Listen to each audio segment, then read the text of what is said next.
Ladies and gentlemen, welcome to the Hyperconscious Podcast. Alan, what is hyperconscious? Once you understand why something is the way that it is, now you have the power to change it. Great conversations with great people and great questions are the keys to the kingdom of unlocking your consciousness. Every single action that you do starts as a thought. When you control the way you think, you will control the way you act, and you will control the way you live. That is hyperconscious.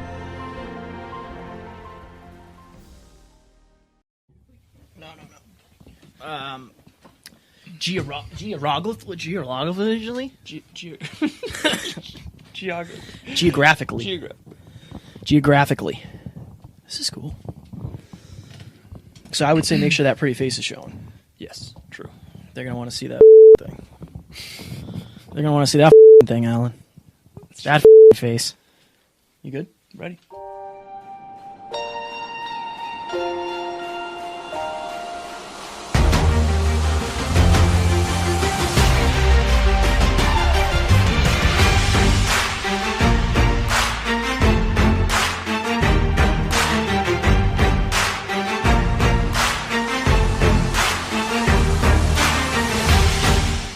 Ladies and gentlemen, welcome back to another very special, as always, episode of the Hyperconscious Podcast. We hope you enjoyed our last couple of episodes on vulnerability and the digital world versus the real world. Today, we are lucky enough to sit down with our friend who at one point, Alan just said, he was a fanboy of. Oh, yeah. We've had him on here 2 times so far, and we figured that let's just make it a round 3. With Eddie P. So we are sitting down with the one and only Eddie Pinero of Your World Within. What is happening, brother? Hey, so good to be back, guys. We appreciate you sitting down with us, man. So Alan and I already said, we want this to be a conversation. We want to be able to extract as much from you as possible. For the listeners, Alan, myself, and Eddie do a mastermind call every week. Yep. And that's kind of part of why the motivation for doing an episode round 3, because at one point, 1 year ago to the day when we're recording this, actually, Yep. we were able, for episode 66, I remember that, we were able to... No, so 66 was round 2. My God, I screwed this up. What is it? Do you remember? I don't remember which episode. I can't check. We can check. So we sat down for our first phone interview with Eddie. Mm-hmm. At that point, to me, he was just a dude on YouTube who had a super successful channel. Yep. For you had been listening to years. For years. Yep. And now we're boys with him. Yeah. It's crazy. Eddie, is it crazy? It's so funny how things work. Yeah, absolutely. And only a year too. I mean, that's the crazy part. Yeah. Right. So much has changed in a year for all of us, but also so much has stayed the same. And I think I want to dive into a little bit of that. So I was saying recently on one of the episodes, we did an episode on perspective, Eddie. And I actually wrote out on a flashcard, I said, okay, so I've been listening to Eddie's video, Ode to Excellence, which I think was your first video, right? It was, yeah. Okay, so I've listened to that video every morning when I wake up for the last basically 4 years. 365 times 4 is something like 1,400 plus. And so I've listened, so 1,400 of your views, just so you know, are from me. You're welcome. But seriously, I've had Eddie Pinero in my ear, and this is what I said to the listeners. I've had Eddie Pinero in my ear every day for the last 4 years, and now he's my friend. And if that's not perspective, I don't know what is. Yeah, it's an amazing thing. It really is. And just kind of reaching out and connecting with like-minded people, it changes a lot of stuff, you know? Eddie, this is going to be a strange question, but I feel comfortable asking you because you're Eddie P. As he squeaks. As I squeak. You. So a year ago, we didn't know you, and now we're boys with you. Why are you friends with us? And I don't obviously put him on the spot. I'm not trying. I don't want compliments, but for those people out there who maybe look up to somebody, right, and they want to emulate that person, and they might think oh, I could never get in the room with that person, or I could never add value to that person. Why are we still in your life? Why are we able to mastermind with you every week? Just maybe the listeners can take something away. 100%. I think as you grow and you evolve, who you spend your time with changes. And one thing I've learned, it's a pretty simple thing, but I mean, it's helped me quite a bit. It's not even gray, in my opinion. It's black and white. Who you surround yourself with is who you become. And so one of the things I realized right away with you guys is, I mean, obviously, you're very intelligent, you're good at what you do. I've never been around two people that work as hard as you do. And it's good. It's just good to surround yourself with people that are so goal oriented. And I think we share a lot of commonalities, like when we mastermind, we can talk about our shifts in perspective and our struggles and overcoming them, because we're fighting a lot of the same fights. And I think, to have buddies like that in your circle, it's real important. So I think we've all grown tremendously, and thank you so much for that, by the way. One of my mentors said to me recently, he said, Alan, I've met them all, and I've never met someone who works as hard as you, which is interesting because from my perspective, to be completely honest, I feel like I could be doing so much more. Do you feel that way, Kev? No, not really. No. No, I mean, I feel like for me, I don't think I wasn't always this way. You were always like a super focused, you always had belief. And for me, I've always worked hard, but I never had direction. Right. And now I'm working hard in a direction. So I feel like, are there different things I could be doing? Sure. But we were saying before this interview, like we were podcasting until 9 o'clock last night.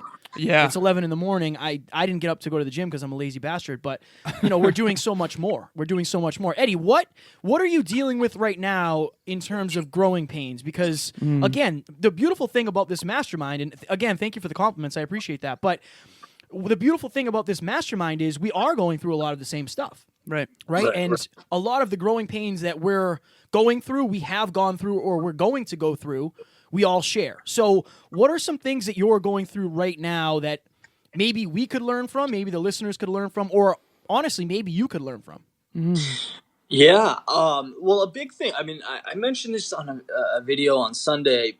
These past 2 weeks, moving on 3 weeks now, have been the best I've had in a long, long time. And I'm very energized and very immersed in what I'm doing. And I've always worked hard, right? But the clarity has been sort of hit or miss. And I feel like that picture is now there for me. Like I fully understand where I want to go, which kind of supercharges the entire process, So the past few weeks, not only have I released more content, but oddly enough, I've found more time to do other things between releasing the content. So I'm like truly firing on all cylinders. So if we're talking about messages, to relay, that would be it for me right now. It's really understanding your vision that allows you to be more methodical, strategic, and just create more. How did you get that clarity? So obviously, like you said, the last 2 or 3 weeks have been really good, but before that, it wasn't so good, right? So what was the process of you getting clarity and figuring out like, okay, these are the shifts I have to make, these are the pivots I have to make?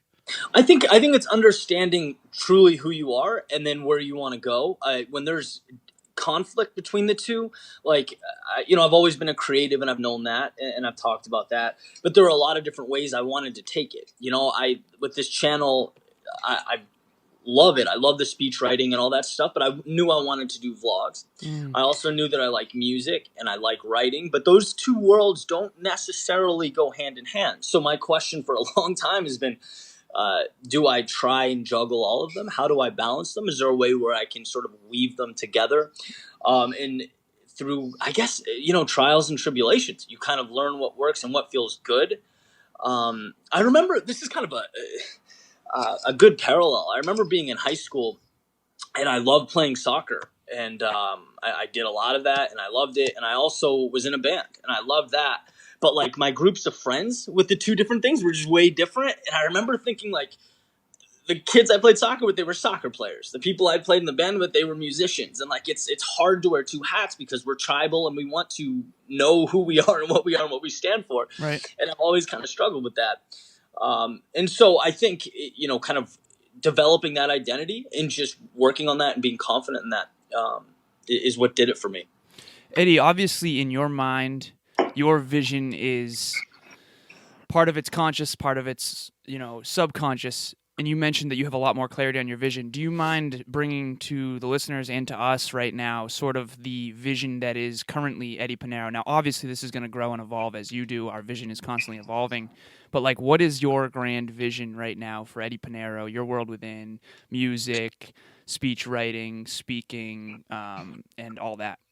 Alan, it's a tweak this is the amazing thing. It's so small, right? It's looking at how I identify myself and how that relates to everything I'm putting out. So I was having trouble with, being known for things that maybe conflicted with things I want to do, when I simply said, look, here's what you like to do. You're a storyteller. You're a creative. A lot of things fall under that umbrella. It allowed me to kind of take a different approach to what I'm doing, and maybe allocate the work I'm doing and with my brand in certain ways that I just feel good about. So, like, for example, I added some structure where, Monday I'm sharing some thoughts. I'm writing a speech. I'm uploading that. Sunday I'm doing a weekly vlog that incorporates everything now. Thursday I'm doing a one song a week challenge where I'm writing that. And it allows me to just be creative, but it all goes together. It's all me. It's all authentic. I'm not pretending to be someone I'm not, and I just feel so good about that. And so, yeah, I don't know if that answers your question, but Absolutely. It definitely does. It sounds like you have a lot of clarity on why you're doing what you're doing, and it all seems to be congruent with who you are today and who you want to be. And that's everything, because we usually have, like, a lot of people like, oh, I'm not motivated. It's like, well, do you know what you want? Do you know why you're doing what you're doing? I said to Kevin recently when I was in a little bit of a rut, I said, I feel like I've lost connection to my purpose. My purpose prayer. We both were in the same mindset of, like, everything feels harder than it did before. Like, everything is more of a struggle. It feels more forced than it was. And we made the shifts and we made the pivots and things. It's crazy how one or two little shifts can literally change everything. Right. Like, I'm so much more motivated now. I think for me it was the website. I told you that. Yeah. I need the website to change. I need to change the website. It's weighing on my consciousness. There's always a bottleneck. There's always a bottleneck. Yeah. right, yeah. It's funny how those details can sort of take over too, and it's entirely the story that you tell yourself in your head. I mean, that's nothing changes but that story.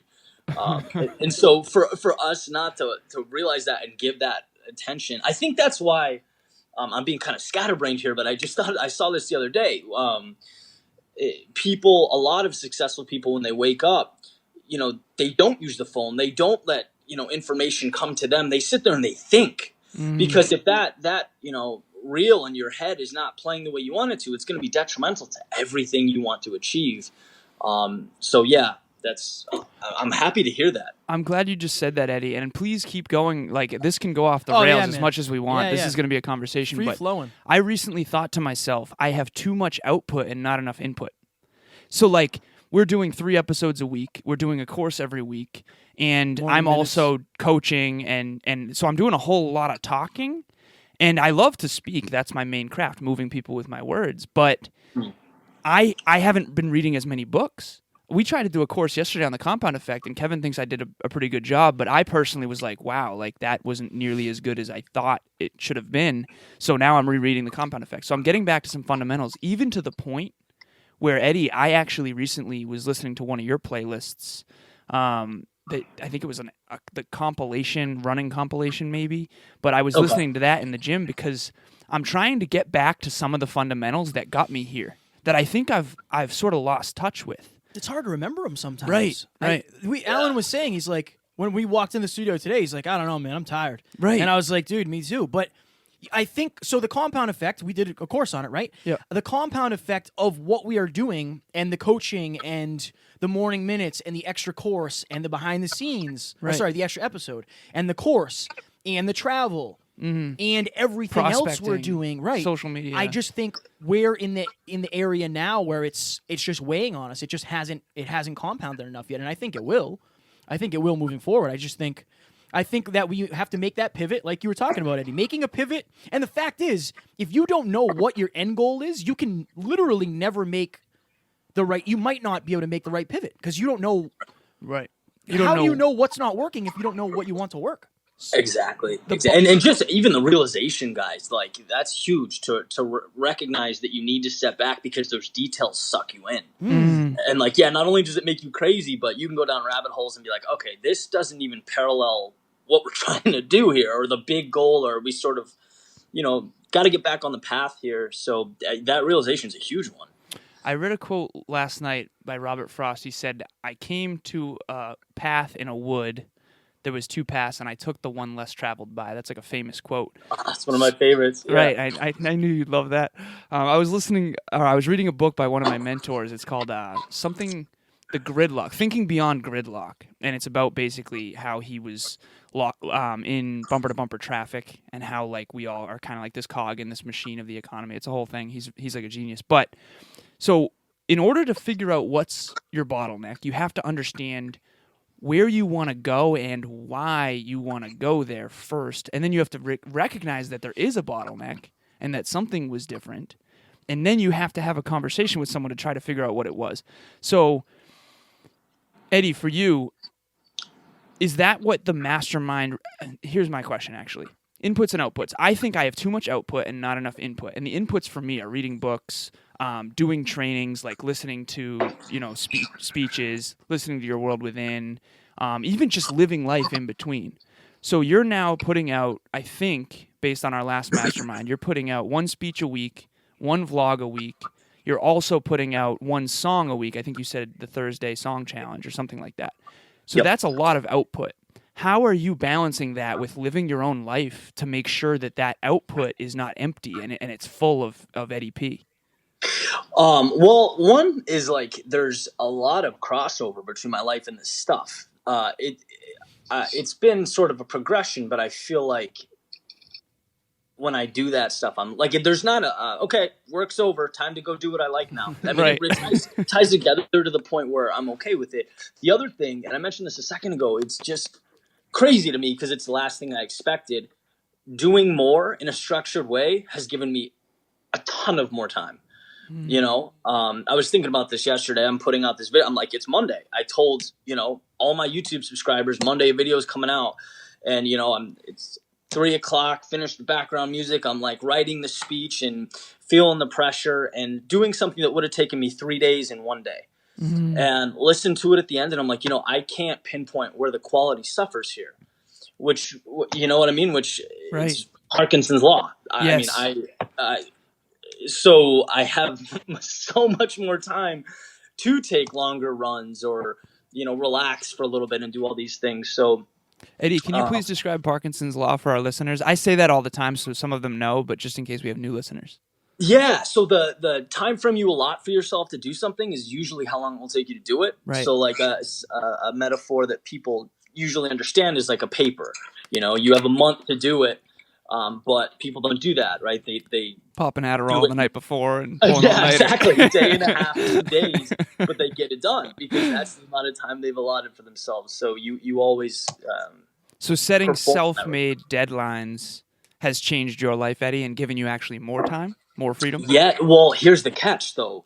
Not self-made, because when you are your own boss and no one's going to care if it goes out Tuesday, Wednesday, or Thursday, why not put it out Thursday? Right. I think it's the accountability of getting in front of a camera and being like, guys, if I don't have this out Monday, I took an L. Right. I heard you say that in your vlog. I thought that was huge. Eddie, what do you think the difference between good pressure and bad pressure is? You know how a lot of people say like, I don't like being under pressure?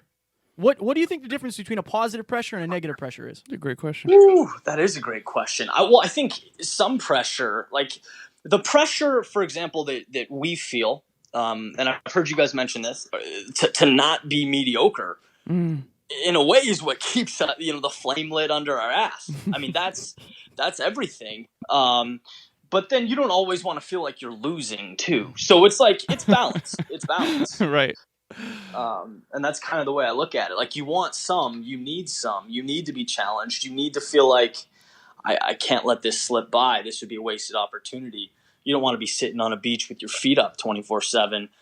But yeah, you also don't want to feel like you're drowning. You need your wins, and you need to be able to decompress and say, yeah, that was stressful, that was tough, and look what I did. I crushed it. What I say to my clients, I didn't mean to interrupt you there, Eddie. No, you're good. This is a good segue, though. What I say to my clients is this. What I have them do is this little simple exercise. I say, okay, I want you to write down your top 10 associations, whoever basically has your heartstring. Who do you care about in this world? In other words, a lot of people say, I don't care what people think, but most of us do care what the people we care about think. So who are those people?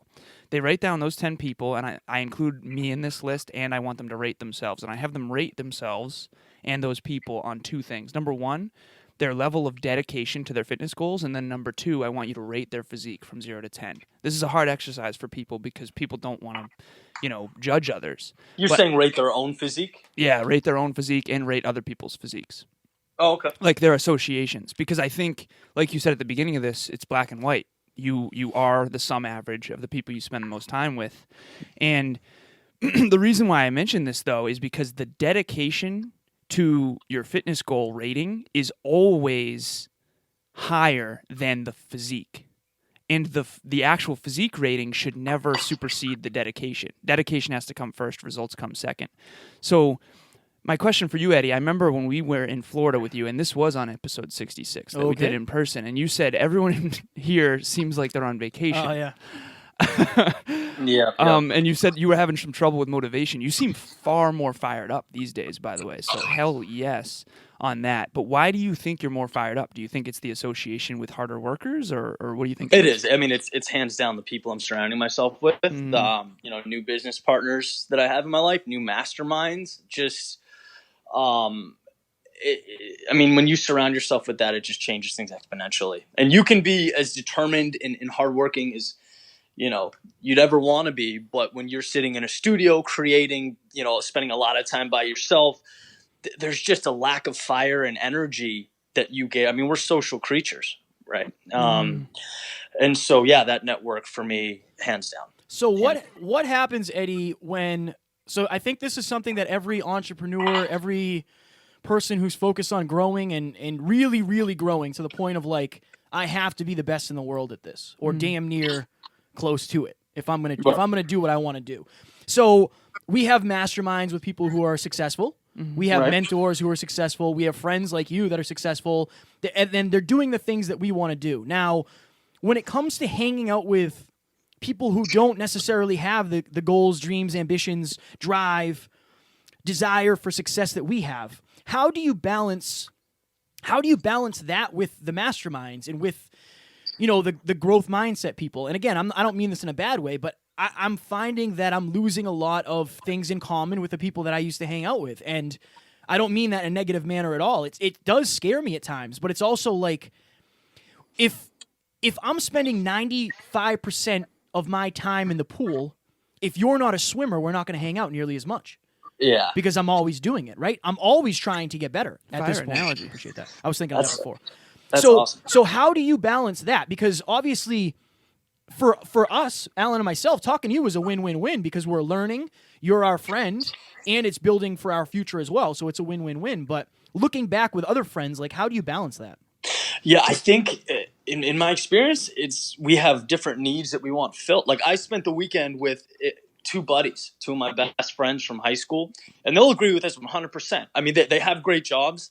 They're doing well. They have, families and they love their life, but they're not in the entrepreneurial hustle. That's not their thing. They want to come home and after a hard day's work and relax. And so we don't share that, but I spent 2 days with them and laughed and just had an incredible time.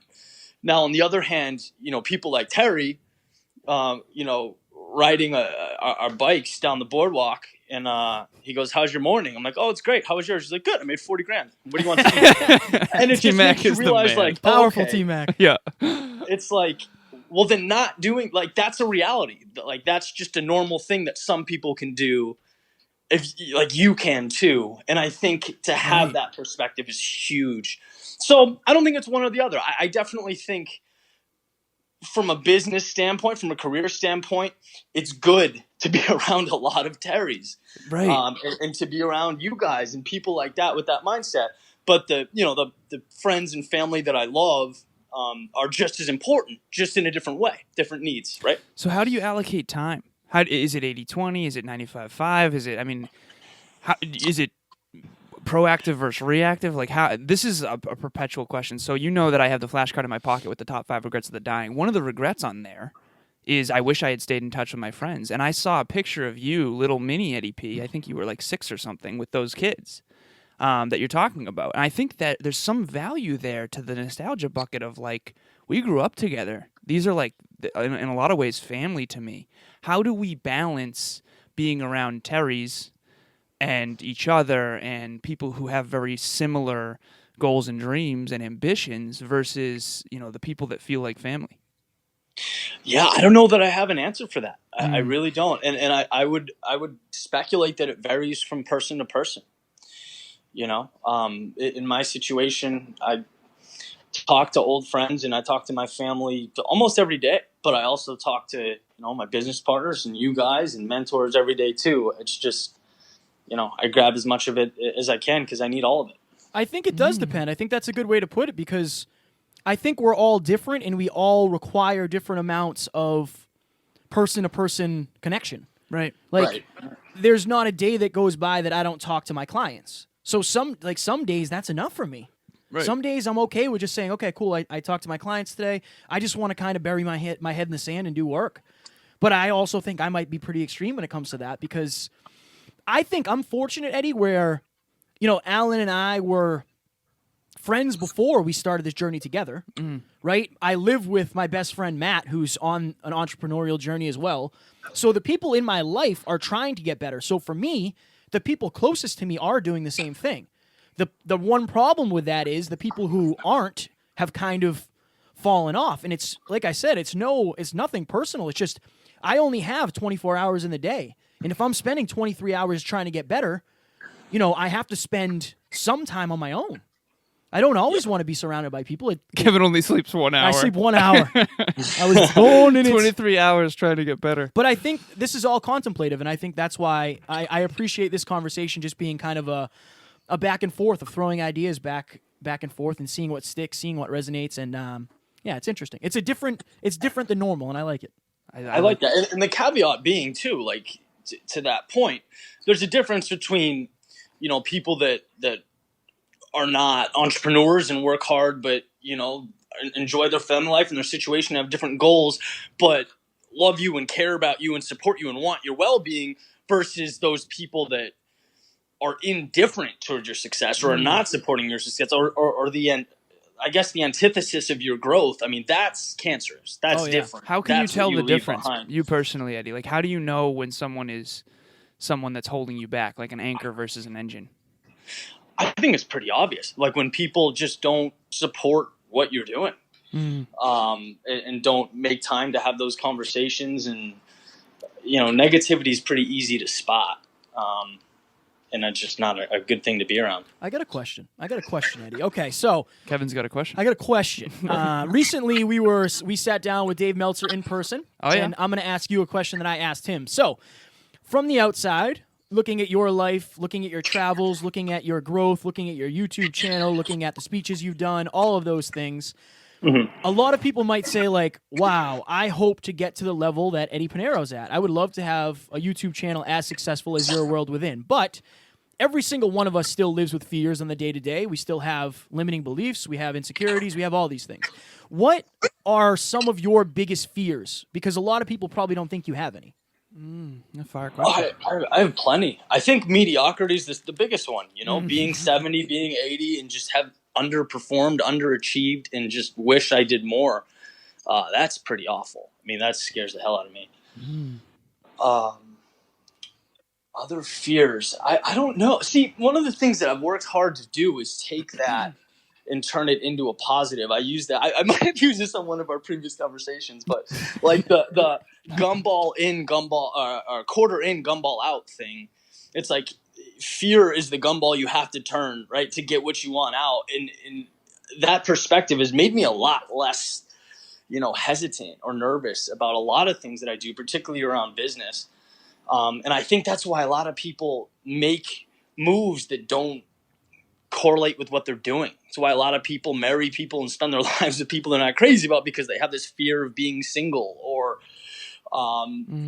settle because they have this fear that if they're on their own or tried something that they like, they'd starve and be homeless. And fear is really a crippling thing. But I've learned to embrace that, and I've learned that it's the worst possible thing is never as bad as you think. And it ultimately pushes you forward a little bit. So that, to answer your question, that fear of mediocrity is what's super kind of the foundation for everything I do, and pushes me to step into those fears. Alan, what about you? What is your biggest fears? So just to preface, while you think about it, I told Alan before, I said, I want to totally freestyle this podcast, right? But for those on YouTube, you can see that I have my notebook next to me just in case. My biggest fear is always, and I told Taryn, the girl I'm dating, I told her this the other night, my biggest fear is screwing up on the podcast. I think my biggest fear is having a bad podcast.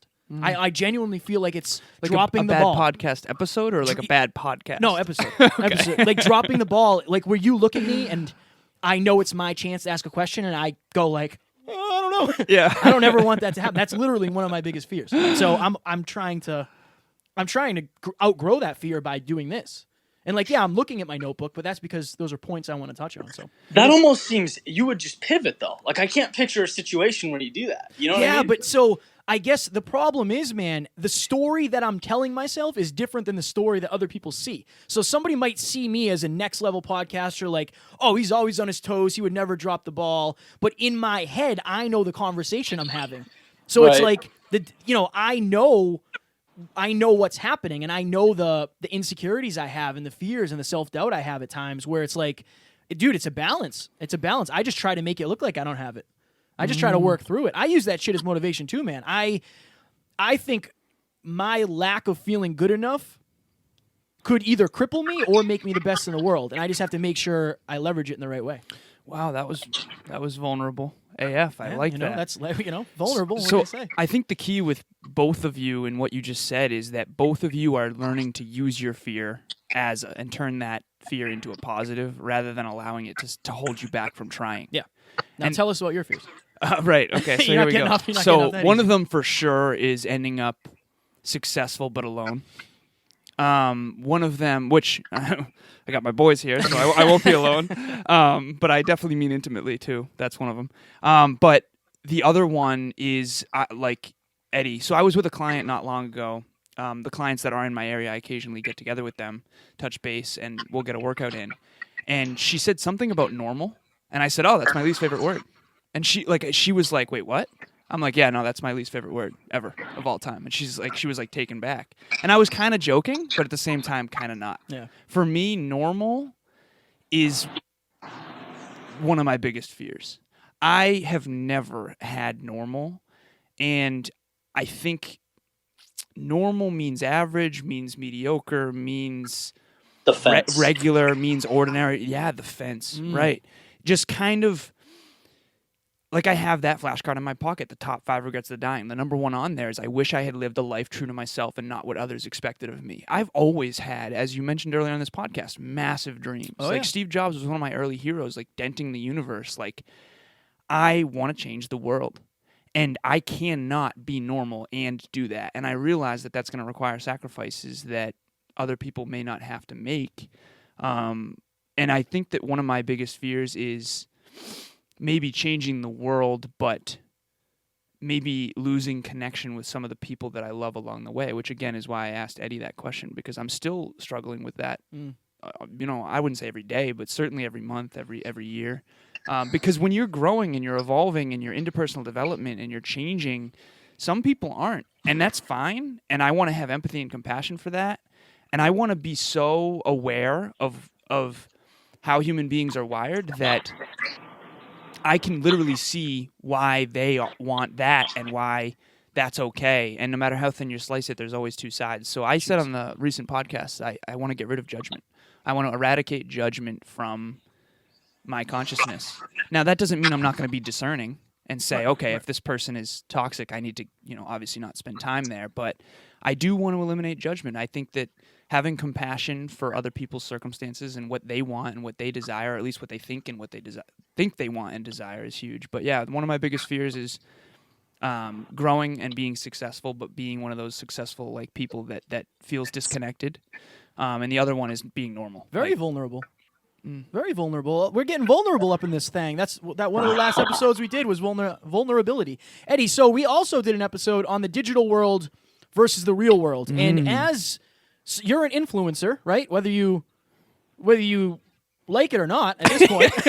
You've influenced me. You're an influencer. Right. And I think there are a lot of people that are influencers that are influencing maybe in the wrong way. And we were basically going into Snapchat filters, Facetune. Like, you can make your nose smaller, you can make your waist smaller, you can make your abs tighter, you can make your muscles bigger, and that's all the digital world. And the real world is you have to face these insecurities. You have to deal with the fact that if you're out of shape, you should work on getting in better shape.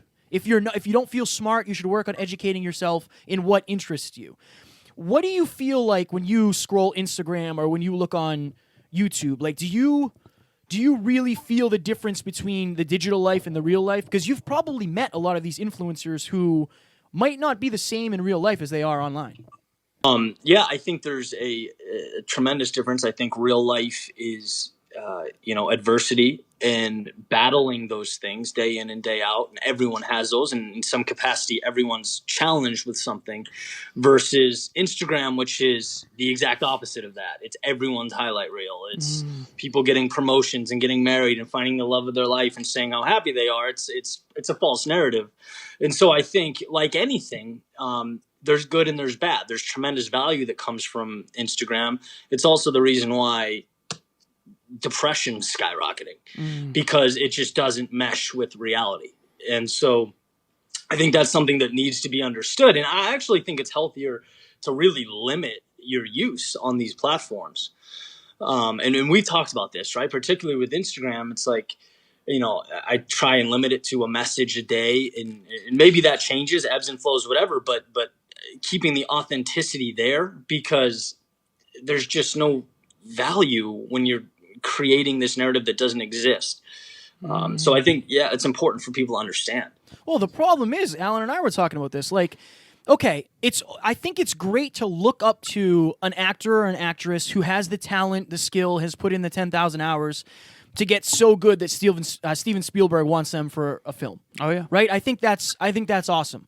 And they become famous in most cases because they're good at what they do. They've mastered their craft. Nowadays, mastering your craft could mean mastering Instagram, could mean mastering your photoshopping skills, could mean being beautiful, right? That could be the reason you look up to somebody. And I just think back in the day, you used to have to be good to be famous, and now you can just get famous for looking good. Or doing silly things. That don't necessarily influence in the right way. So do you think, and I wholeheartedly think this, do you think when you have such a big platform of influence that you have a responsibility to try to influence in a positive manner and try to leave people better than when they met you, or leave people better than when they got to your Instagram page? Like, do you feel like there is some sort of responsibility there? I think my responsibility is to be authentic and to tell stories that I believe in, and sort of transfer life lessons that occurred to me. And I think that the danger is in sugarcoating. I mean, you're right, 100% that there's value in that. There's inspiration looking at these people and, influencers and celebrities and whatever, and understanding, that they worked hard to get there. My question would be, are people looking at it through that lens? Because that's a beautiful message to translate to people. It's, they worked hard for that. Check it out. Be inspired, and then take that into your life. But not everyone's perfect. Even these people on a pedestal you're looking at, they go through shit. And we're all there, and it's about taking that and turning it into something positive. So I think through storytelling, through authenticity, that message plays out. But it's not in and of itself the goal for me. Does that make sense? Absolutely. Yeah, being authentic, I think, is, honestly, man, I'm going to say it, I think being authentic is rare nowadays. I think because authenticity isn't always sexy. And, like, telling the intricate, intimate details of your story isn't always sexy. Like, some days I don't leave the house and I work on the computer all day. That's not sexy. Right. It's not sexy, but it will be sexy when I get the result. And I say, this is what I went through to get here. Exactly. Evolution of insanity. Evolution of insanity. Can you please? Yeah. What dive does a that little mean? deeper on that?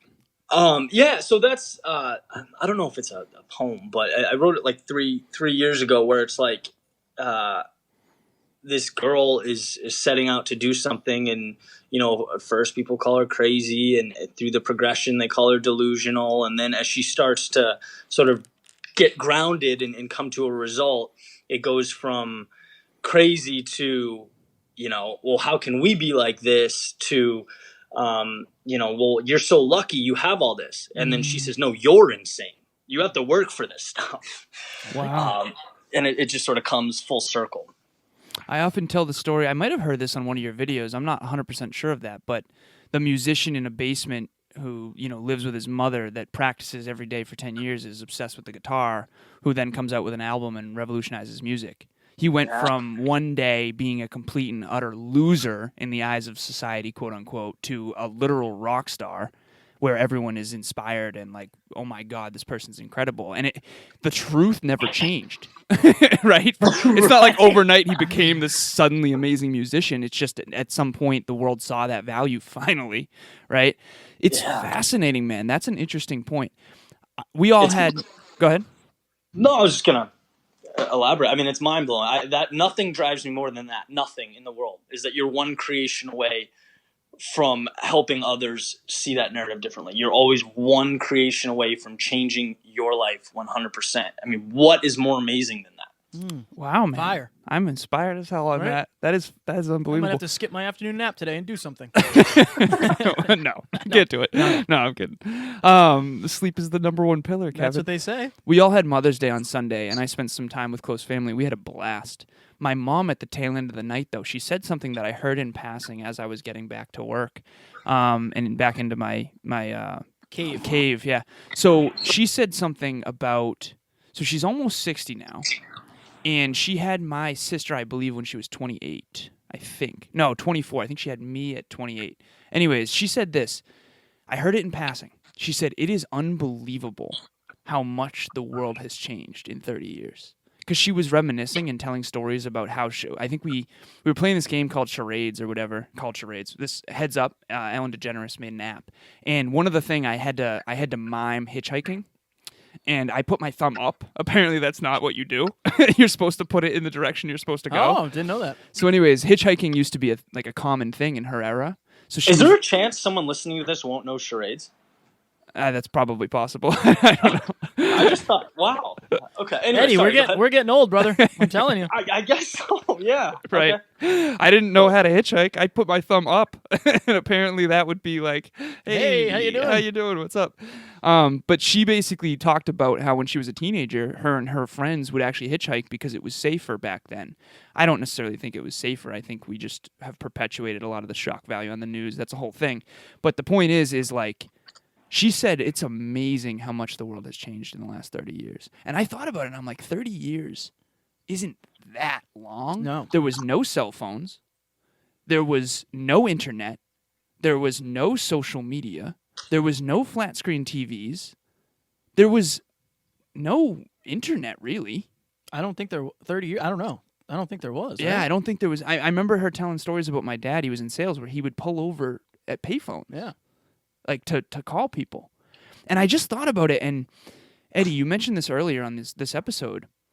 Keep up with the Joneses, right? You used to be in your neighborhood. Oh shit, my neighbor got a pool. I gotta work harder, and I'm inspired now. We want a pool, right? So our kids can play in the pool. Now you're comparing yourself to The Rock. Yeah. And it's like comparison is a natural thing that humans do. We used to be in tribes of 150 people when we were hunter and gatherers, and the leader of the tribe would be the strongest and most successful and most fit and all that stuff. Now, what happens when your tribe became the globe and you're looking at fake things? That's only a highlight reel of what's true. Yeah. Right. That no wonder why the depression rates and suicide rates and alcoholic rates are increasing. It's very scary to think about. Not to depress everybody. Right. It's true. I think our awareness of it needs to increase for our listeners and for all of us so that we don't spend so much time in the digital world. And that's what we were trying to do with the last few episodes we did. They were very, especially the last one, was all about that. And I think the thing is, like you said, as long as you know that you're making an informed decision, like the person that you're following, their life probably most likely isn't as good as they say it is. Yeah, right. almost. It most likely isn't, and that's fine. Right, that's fine that they're not showing it. Not everybody's willing to air out their shit on a podcast, of course, but we are, and I think that's why we're so hard when it comes to that. But as long as you're making the informed decision that you know that this is the highlight reel, that you know that a lot of these people might be filtering their pictures, and also if you know that you're filtering your pictures, it's not making you better, it's making your perceived value higher than it actually is. As long as all those are informed decisions, I think that's all you can do. And I think that's it. What's up, Eddie? Hit us with it. Well, I think my question to that would be, and we've talked about this before, like our circle, the people we hang out with, we're kind of self-improvement nuts. Like we love that stuff. Oh yeah. And we said that maybe, I don't know what percentage of the entire population is, but I would say probably not, an overwhelming amount. And so if that's not the case, if you're not looking at that to get inspired, or to learn or whatever, even if it's entertainment for a little, like what value does it bring you then? Like what benefit is there to scroll through and delve into everyone's life for a minute? Like who cares? Well, it's entertainment. So I'm pretty sure they're saying by the year 2020, so by next year, Instagram TV is going to be like the thing. Like that's why you can upload longer videos there, so you can do long form content on Instagram. So I think that it allows you to feel like you have a personal relationship with the person because they seem far more accessible. Where if you're watching a movie on the big screen, you know that person is playing a character. You know they're acting. Right. You know that it's not a and real it's scripted. thing. And it's scripted. Right. And they took 10 takes for that one shot. Like there's somewhere you know that. Like let's say this, Eddie. You have 190 something thousand subscribers on your channel? Yeah, YouTube. Okay, so my perception of you when we first met was far different than it is now. To me, you were a celebrity at that time. So I assumed, Eddie, and this is no bullshit, I assumed that your life was like amazingly glorious all the time. And that's no reflection of you because you... I would say it's a reflection of Kevin's lack of awareness. Right. But you are authentic, and that's why I knew that like I wanted to be around you because you talked about the stuff that mattered to me. Now, why do I watch your stuff still? Because I feel like I'm part of the journey. You're my boy now. I want to support you. I want to see what you're doing. Right. And I feel like I'm part of the journey. I think that a lot of people feel like they're part of something greater when they feel like they can reach out and touch that person. That's my answer. Long form. I think we aspire to be that. We aspire to be, because it's the association. I say that with my clients too. Like, I think it's your association with someone who is motivated in the fitness arena that makes the biggest influence. And it's also the accountability piece. So I kind of want to get really vulnerable here, and Kevin's hitting the time, and we want to respect the hour for you, Eddie. I don't want to take your whole Tuesday here. We know you have work to do. But I was hit up recently, and I can't dive deep into the details of this because technically I'm not supposed to talk about this much. But I was hit up about a reality TV show for a huge network in LA. And I interviewed for it, and Kevin and I did a little behind-the-scenes research on this reality TV show. And you mentioned authenticity, Eddie. And I'm very big into personal development, and let's just say that this show is not, right? Not. And I was wondering if I was going to be able to be authentically me in this environment. And if I couldn't be, on the network, they basically said, like, the goal is to you be you. And I'm like, I don't think you fully understand. You guys don't know who I am. Right. What that is going to mean in this context. But anyways, if you're listening out there right now and you feel like you're in rooms where you can't be authentic to who you really are, and more importantly, who you want to be, because I think we're always kind of behind our ideal version of what we're trying to grow into, I think that's probably a toxic environment. I was telling Kevin recently that I've been in a few environments where I wasn't pleased with how I behaved. Not because of anyone else, but because that arena didn't bring out the best in me. And I think I want to get around more environments that do bring out the best in me. So that's something I wanted to bring to the listeners. Being vulnerable. Trying. I appreciate that. So important. So important. All right, EP. So we're coming up on the hour. I have one final question before, plug away everything. I know people know where to find you, but any projects you're doing, any of that happy jazz. But the one question I have is, it's been 1 year to the day since we sat down and talked for the first time ever on whatever episode that was. What is the biggest shift, change, or pivot that has occurred over the past year for you? What is the biggest change? I think emotionally detaching from the work that I do. So doing what I feel is right, what's authentic, what aligns with who I want to be, where I want to be, putting it out into the universe, and as I said, less emotional attachment, meaning it's out there. So whatever response happens, when it comes to views or criticism or feedback or anything along those lines, that's whatever. That's irrelevant to what I'm doing in my mission. It's a platform now for me to step on and do the next one. And I think just creatively, I'm liberated. I'm more energized. I'm more passionate about what I'm doing because I'm focused on the right thing. So that would be my message to anyone listening to the podcast is, do you and feel comfortable enough with that whatever happens, it's okay. It's part of the process. I absolutely love that. I was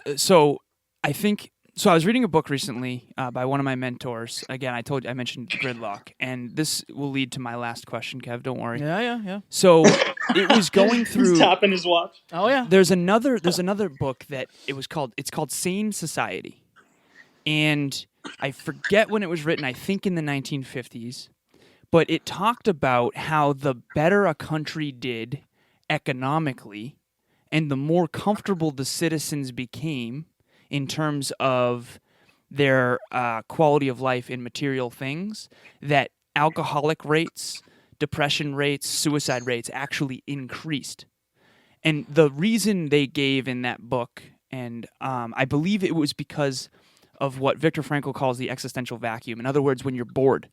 When you have more free time and you don't have direction, you have more boredom, and then you turn to booze or drugs or distractions or maybe watching, stuff on Instagram or reality TV, whatever it is. So for you, Eddie, you have a lot of direction, more so than ever before, arguably, because you said at the beginning of this podcast that you have a tremendously clear vision now. What can you say to people out there who are where we used to be prior to having direction, where when they get home from work, they are actually bored? Kevin and I recently had a conversation where I haven't been bored. I asked him, when was the last time you were bored? And honestly, before the podcast. Yeah, it's been a long, long time. Right. I can't remember the last time I was bored. I can't remember the last time there wasn't something I should be doing, right? If I choose R&R, I'm doing that on purpose, strategically. So, Eddie, what can you give to the listeners for people who haven't found that thing and that direction that you have?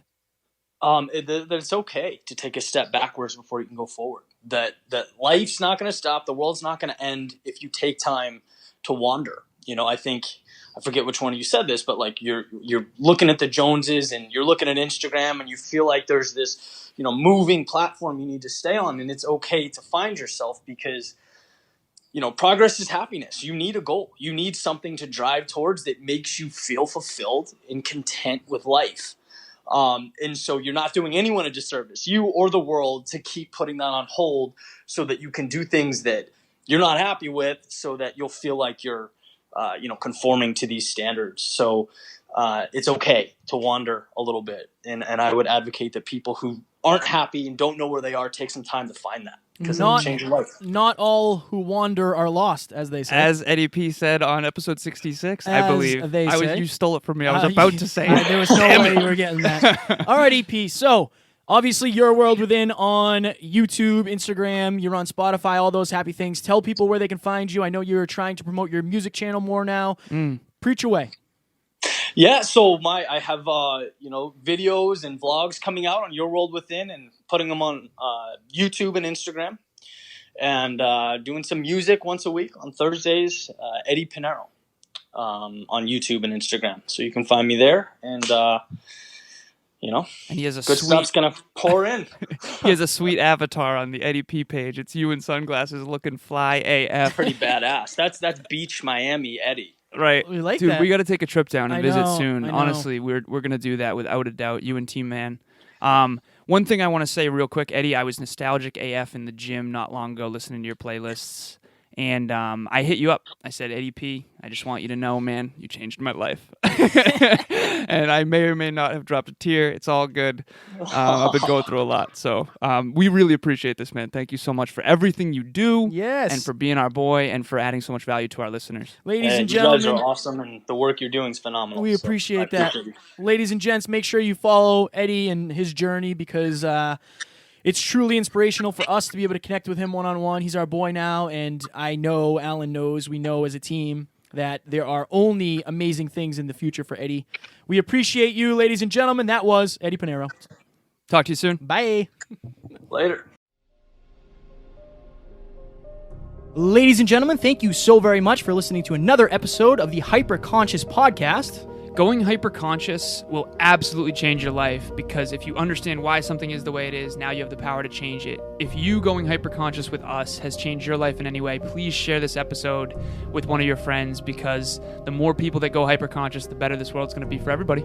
And if you would kindly leave us a 5-star review on iTunes, that would help us make more people hyperconscious, and we would be greatly appreciative. Thank you. Bye.